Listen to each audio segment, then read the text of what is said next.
Hello, Professor Yossi. How are you? It's a pleasure being with you again. Thank you. Thank you. Thanks for your time again. And I am happy that you joined us today. And how are you doing? I'm doing very well. I'm okay. I wish you How could is the see. climate there? I wish you could see the scenery behind me. I'm right now sitting on the shores of the Sea of Galilee, which is a beautiful Oh, place. It's on the northern part of Israel, so but and are you it's one enjoying of the. your holidays? These are not holidays. These are just the summertime still. So sometime we travel because of the coronavirus. So there are more restrictions, as you can imagine, about congregating and about the hotels and so on. But we are trying to find ways to still visit nature.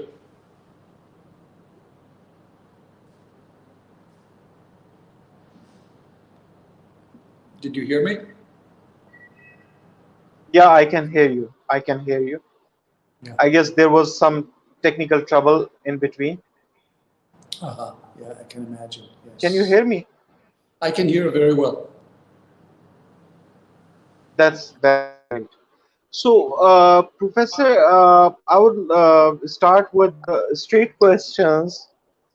There was a great development a few days back, UAE Israel peace deal, and we were hopeful that as we talked last time, we were hopeful that more countries will join the deal and they will show up. And there were news that Sudan is in negotiation, Saudi Arabia was in negotiation, and suddenly we had news that Sudan, the foreign ministry of Sudan, pulled back, and Saudi Arabia demanded a solution to Palestine. So was Pakistan. And what is your first reaction to uh, towards Sudan and Saudi Arabia? One thing I'm happy that more and more, perhaps the possibilities of more and more countries riding this train. We have waited for so many decades for things to happen, and now when they're happening, people are wondering why it don't happen in 1 week. So things do not happen in 1 week. In Yeah, addition, of course, as I don't have to tell you, these are issues that have to be cooked in a certain fashion when things are ripe. And ripeness is yeah, related not only to what's happening here or in Sudan or in Saudi Arabia, but also what's happening in the United States. They're entering their own election seasons. We just saw the Democratic convention. We are waiting the Republican yeah, convention. We in Israel are in almost a perpetual political crisis because of coalition issues, because of mm, issues mm, related to our democratic system, issues related to the prime minister mm, himself, who has been indicted for charges of corruption, for example, things that you in your country perhaps understand in the past. These are democratic procedures. It doesn't mean that things will evolve one way or mm, another, but I think that amidst the coronavirus, the political turmoil, the United States position, and the mm, shutdown of economies and flights, etc., many people are very eager mm, to enlarge the circle of countries coming to the fore. Each country, mm, you mentioned Sudan, Saudi Arabia, needs its time to join. I think things are ripening up. People understand the mm, gravity. The agreement itself was a very meaningful one and very powerful one. So I wouldn't mm, rush to any conclusions so quickly, especially as I mentioned in my introductory remarks. We have waited for 7 decades. A week or 5 days or that's true. 4 days will not change matter. Just as I hope Mm, that Pakistan will come to have peace with us, after many decades that we didn't have relations. This takes Hmm. time. Yeah, yeah, of course. But Professor, I was just going through your timeline last week, and you were uh, protesting on Israeli police behavior or the border security forces. Uh, I really appreciate that gesture. People like you are the same voices in the society. And I was also reading a comment on your wall about our interview. Someone was wishing you and someone was praying you that you should be the foreign minister of Israel. Anyone who is wishing me good wishes, I welcome them. Since I Yeah. cannot appoint myself, and I don't think there is anyone, any intention in the political system to appoint me, I will have to settle for good wishes. So I'm absolutely happy to do whatever I can as a citizen, as a professor in the academy. And if chances will be that I will be someone who will be engaged with previous enemies or previous rivals and do things, I'm always eager and ready to do whatever it needs to be done. But at this stage, no one has Hmm. called me, and I'm not expecting any phone calls soon. Yeah. But what do you suggest the path to peace? Like, let's say Pakistan wants normal ties with every country. Israel is one of them, and but what would you offer us? Like, there is a huge population in Pakistan feel directly connected with Palestine. They think that uh, Palestinian homeland for Palestinian people is a must-do measure to go forward. Is there any thought in Israel about this? I think that you have to understand there is lots of Yeah. rhetoric and lots of skewed and sometimes reverse causality in our region. This is not for the first time, and I don't want to go into argumentation. This is one of the longest conflicts in the 20th century. Yeah. One of the longest conflicts began in the 20th Yeah. century. And it began with nationalism. It was transformed into issues of statehood, Arab world, the Palestinians, questions that relate to religion and state, lots of questions that are answered. As I mentioned to you in our last conversation last week, we live in an era where the state of Israel Yeah. is a fait accompli, strong state with tremendous advancements. We have good relations with numerous countries around the globe.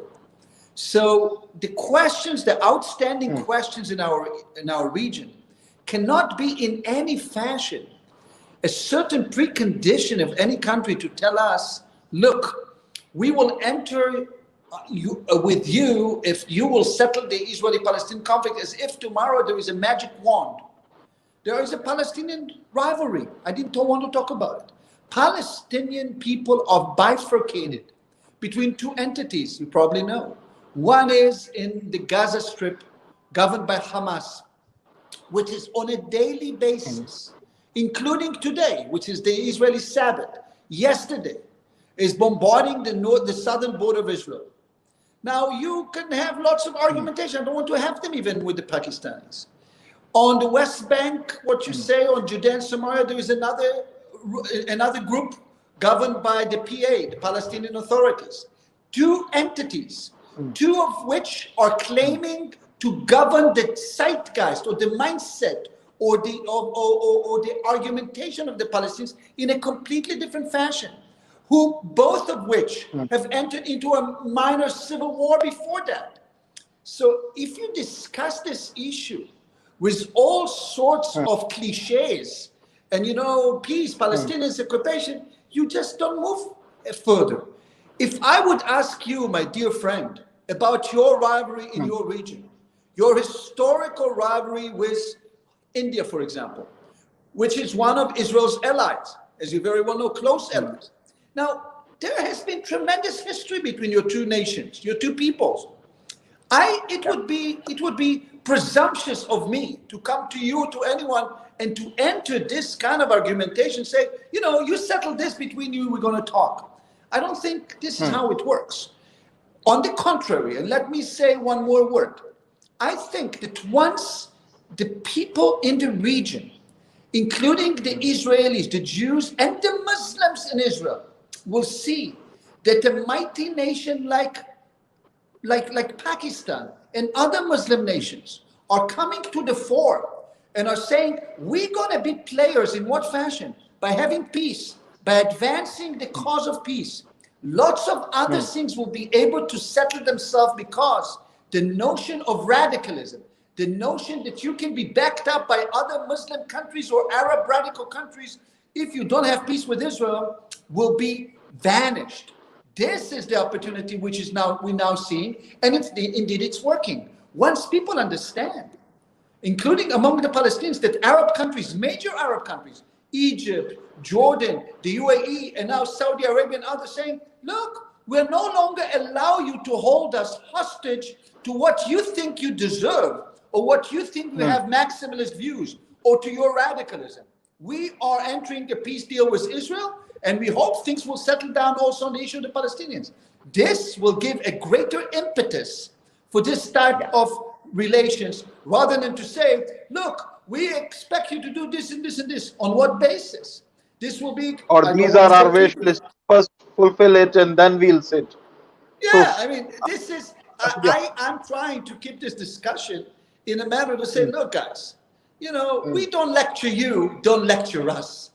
We understand. There are lots of enmities and so on. But we come from a position of our understanding where we are. And of course, there might be argumentations. But if there is a denial of who we are, or what we are, the legitimacy of our existence, it's a different story. Yeah. So to enter a good discussion, you start to talk to each other. You understand. This is what we call realpolitik. Realpolitik is understanding the reality. And I didn't yet ask you anything about values. You may have your values, we have our values. We don't exchange right now this discussion about how do we envision things should be on the issues. This is the key. There is a big concern in Muslim countries, especially in Pakistan. After your first interview, I got so much feedback, and it was positive. It was very positive. I was telling you the truth. I was expecting bashing, but there was so much positive feedback was there. People want to talk.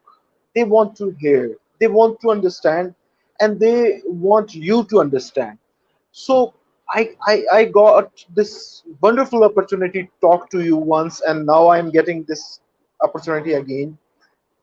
Professor, people have their own concerns. We are very far away from the real ground situation. We only hear the voices which are allowed to be sound in our country. The media is reporting only one perspective of the problem. I and people like me are very much willing to know about the second perspective or the second side of the picture as well. What do you think? I'm asking you, particularly you, because you are dean of a school of diplomacy in Israel, a very important position where you like you develop diplomats. So I guess you are the one who can talk about the diplomacy. No one is there other than you.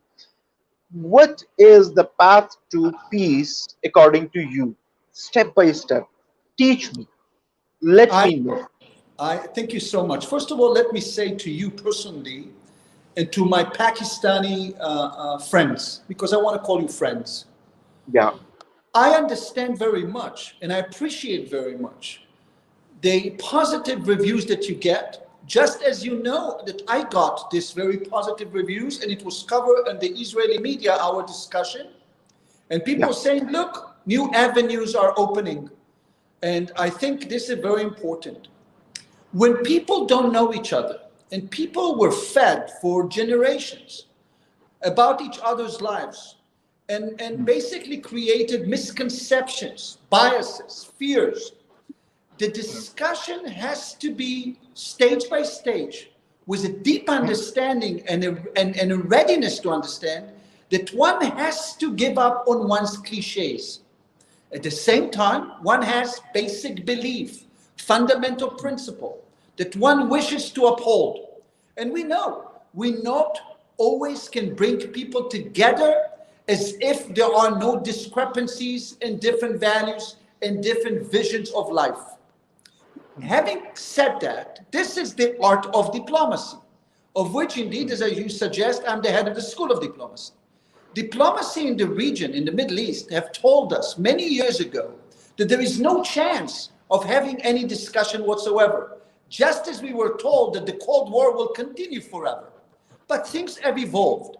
The reason things have evolved is reality on the ground change, and also the concept and the notions have reshaped themselves.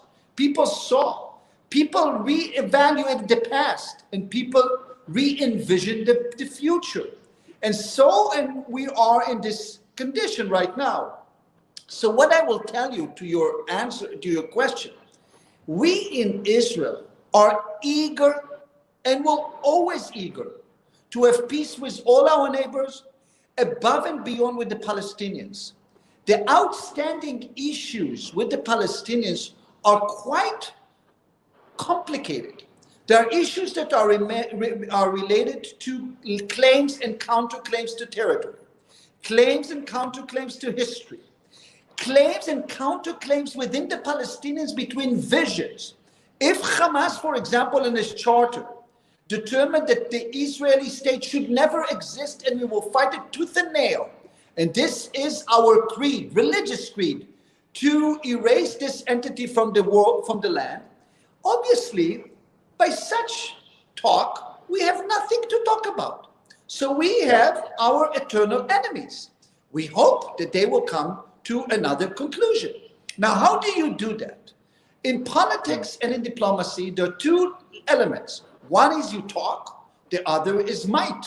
Might is very important. If you are weak, certainly people you can surrender. If you're strong, they have to talk to you, see what's possibilities. In between, you build alliances. This is where we are. We hope that the Palestinians understand very much, as they did not understand in the past, that every time they said no to any avatars of peace, which were very remarkable. Think about it. Ehud Barak went to them to Camp David with Arafat, it didn't work. Ehud Olmert went all the way, they didn't take it. The bifurcation, as I told, between Hamas and the PA. We have our own issues which the Palestinians disagree, and I don't take them lightly. But all of these issues have to be negotiated, and you have to start to sit and talk. But if we sit and talk with a huge umbrella of support for the talks, not saying if you don't agree this or this, we immediately go to war and we break relations, but rather umbrella of Arab and Muslim state and superpowers, etc., the possibility of advancing an agreement is immense. The last plan, which was made by President Trump, right? If you deny it on the spot, and there's the Palestinians say immediately erase it, or the Palestinians mourn and condemn the UAE for having peace with Israel, and align themselves with Hezbollah, and the Iranians, and so on. Look, these are radical movements which completely debunk the very existence of the state of Israel and are claiming that we don't have the right to exist. Under such circumstances, no talk can happen. Therefore, my talk with you and with the Pakistani people and many other people around the world is, listen, you have your heritage, you have your patriotism, you have your country, we have our heritage, patriotism in our country.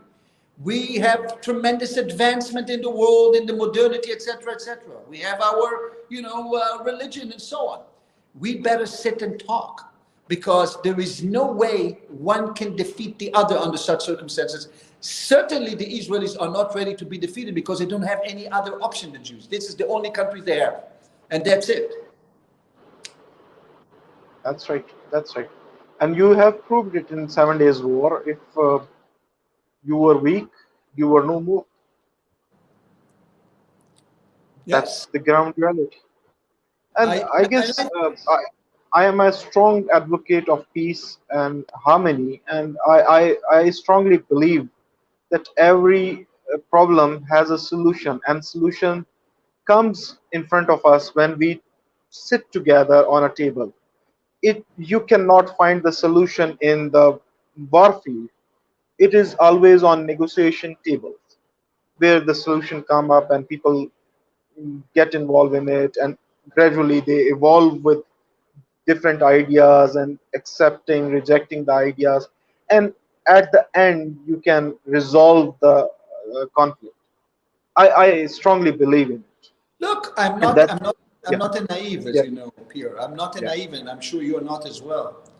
Uh, good relations can get sour, and bad relations can be resolved. Sometimes yeah, they're resolved after yeah, huge wars. Japan and the United States were at a world war, and Germany was defeated by the by the Allies in World War II, and now they're part of the same. So I don't want to get into it. Obviously, there's lots in the equation of international relations. There is, as I said, diplomacy, there is power, there is alliances, there is deterrence, all of those things that we teach our students, and you know them very well. And yeah, there are other elements to come for the fore, values, etc.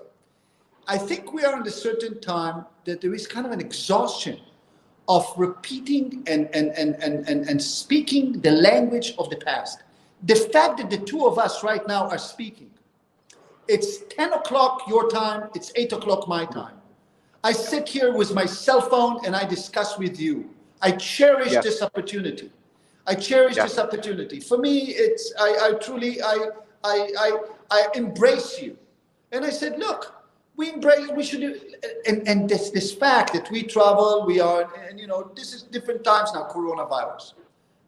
yeah, We have to think afresh and start to see underneath all of this, where can we make inroads? And I think yeah, that Muslim countries, especially a massive Muslim country like yours, with yeah, 220 million people, an important country, can be a vehicle for talks, not just for conflicts. Understanding, of course, the gravity of the power element, which is always there. And of course, it's always there, and interests are there. No one is taking it lightly. and Professor, there is a lake which I always feel that we don't, here at least I have a feeling that we don't discuss about the common heritage. We don't discuss, we just discuss the recent history which is full of conflicts, but we don't discuss the whole history which has wonderful examples to come closer. Like I would love to quote that in Spain, when Muslims went in Spain, Jewish community was the community who welcomed Muslims, and when they invaded further, they appointed Jewish governors and uh, amirs in those areas which Muslims conquered. Similarly, when there was tough time for Jewish community a few centuries back, uh, the Ottoman Empire warmly welcomed them and given them lands and opportunities in the Ottoman Empire.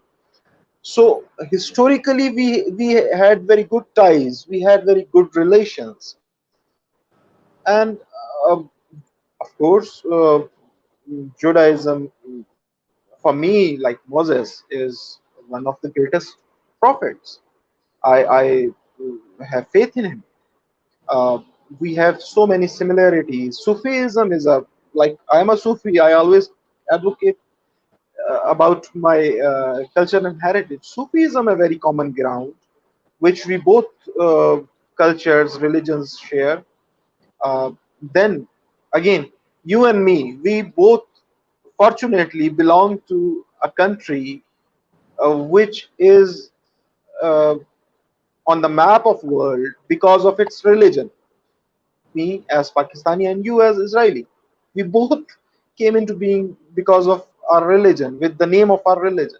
So these are the similarities which can connect us in a better way, which can give us a chance to at least starting, not I don't say that we just start understanding one another, but at least we try to start understanding one another. Look, um, what's interesting about this is that, of course, there's a long history to everything. And we, as a people of the book, as we call it, the Jewish people who lost their patrimony, who lost their land to the Romans, and of course, eventually went into exile, or in a variety of manners in the diaspora, also entered lots of countries around the world and shaped and reshaped their cultures. The fact of the matter is that whenever we had glorious days, what we had in Spain, for example, known as the golden era of the Jewry of Spain, it ended up in expulsion, be it by the Muslim or be it by the Christians, and we always fell in between. Notwithstanding even the effort of many Jews around the globe to have inserted themselves and be part integrated in the countries of domicile, they were always, in many ways, a minority not accepted. We have our identity, which is a very interesting identity. Jews are both an ethnic group, a religious group, significant religion, which is not a universal religion like Christianity or Islam. We are not like the Ummah, the community of believers, or the global Christianity. We have a complete identity between nationalism and religiosity. If you want to be a member of our nation, you have to be religion by your choice. Otherwise, you can be a member of our state. You're a citizen of Israel, but not a member of the nation. The nation is a Jewish nation, just as the United Nations declares. So we have a triple. We have ethnicity, a tribal identity, a religious identity, and the question of sovereignty from early on, from the time of what we call the first temple. That's what makes us unique in that respect. So what we have, of course, is that our past made this meetings of cultures, and we have been in touch with many cultures in the Muslim world from the time of the Prophet Muhammad, from the time that Islam itself started to spread, and they also moved through Palestine, they moved all the way to Europe, all the way to Rome perhaps, and then went back, and of course to the east where you are. These are civilizational struggles that have been. Nowadays, we're talking about states. We're talking about issues of religiosity. We have in our midst huge debates between Israel, between those who uphold more the religious aspect or the modern aspect. In Israel, there is almost, I would say, a culture war between the hardline religionists and the modernists, because we are a modern state built on of what we call the state of law, etc., but we also have heritage of Judaism. How do we reconcile the two? You can imagine that the number one issue in Israel is not how we live with the Palestinians. It's about how we settle issues between religion and state. This is our very important debate that we have day in, day out. Because we have lots of people in the country who consider the religious aspect much more important than the modern aspect. In fact, want to negate modernity altogether, just like you have in Islam. So these are what we are. We are a project that evolves all the time.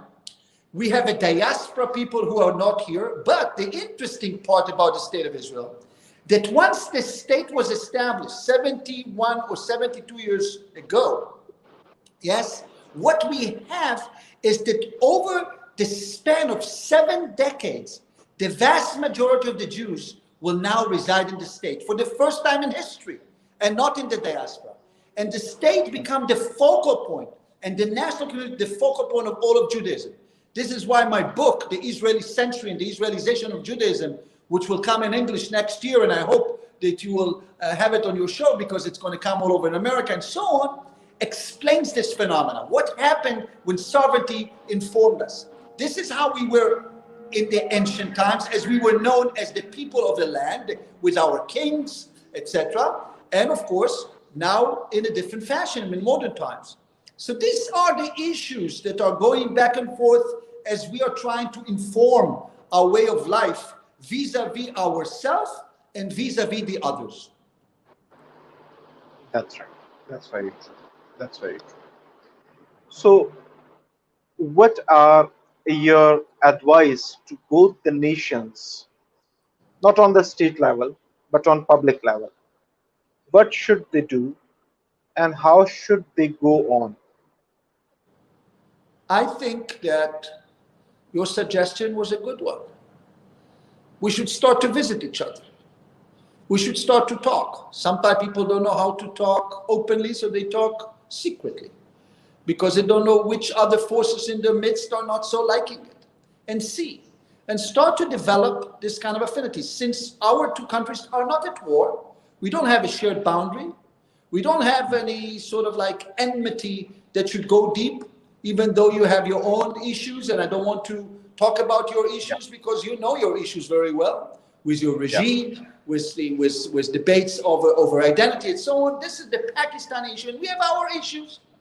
I think Yep. once we start to talk and see that there are like conversation is taking place, understanding, and see what can we gain, mutual gains from each other.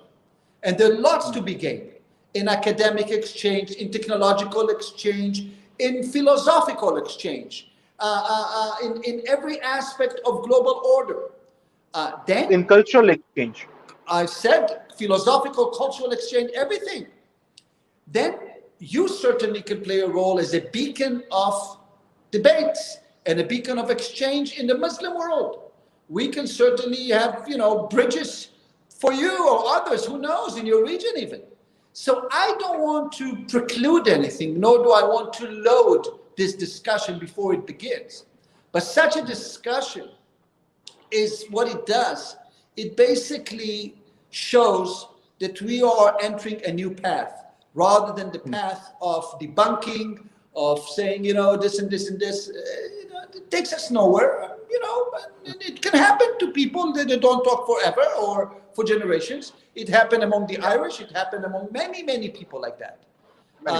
I don't see any reason why such a discussion cannot begin and exchanges take place, and conversation like those have magic in their own, and they can really have ripple effects on lots of things, and they're not so costly, just like the cost of rivalry. Rivalry has lots of cost. Talks do not True. cost too much. No. We don't come from a naive position, as I said. We don't come from Yeah. this kind of. We come as people who belong to faraway states, and I think there is no reason whatsoever. As you say, you extended your invitation to me, and I'm humbled by that. Yeah. I extended my invitation to you. Um, I'm Things thankful can for that. happen, and when you start to talk, and I'm sure the Yeah. political echelon comes in, and the intellectual echelon, and the newspapers and the media, people start to see maybe differently. I'm not saying it's going to be easy because there's too much baggage in all of these things, but I'm also much more optimistic because you see what is happening right now. And similarly, as I have seen that your last interview was given a great place in your newspaper, and people appreciated that on different levels. Similarly, in Pakistan, I am feeling that people are talking about Israel. They are, some are even keen to know about what Israel is actually. Like, what we heard, the stories are different, but on reality, is it a country? Is it a civilization? People are living there. They are living in bunkers, or they have their social life as well. Institutions are working there, so the curiosity is there, and I feel that it is a good sign when you uh, eager to know someone, you start exploring the positivity of the other one. This gives you and of course, as I don't need to tell you what diplomacy is, that is the power of public diplomacy. And Absolutely, yeah. And absolutely, and just with talking to you, I was thinking that in few weeks we may organize a session where you and me will organize a session with 2 or 3 young kids from both sides. So we will moderate that session, and they will talk to each other. They will share their thoughts, their institutions, how they are studying, what sports they are in it. So maybe that's a point where we can connect our youth as well. I absolutely agree. Um, Now we can do it, over the internet in a relatively very Yeah, simple fashion. If we disseminate this kind of conversations deeper, enlarge them with all sorts of exchanges, as you said, on every field possible, from culture to religion to academia to sciences, you name it.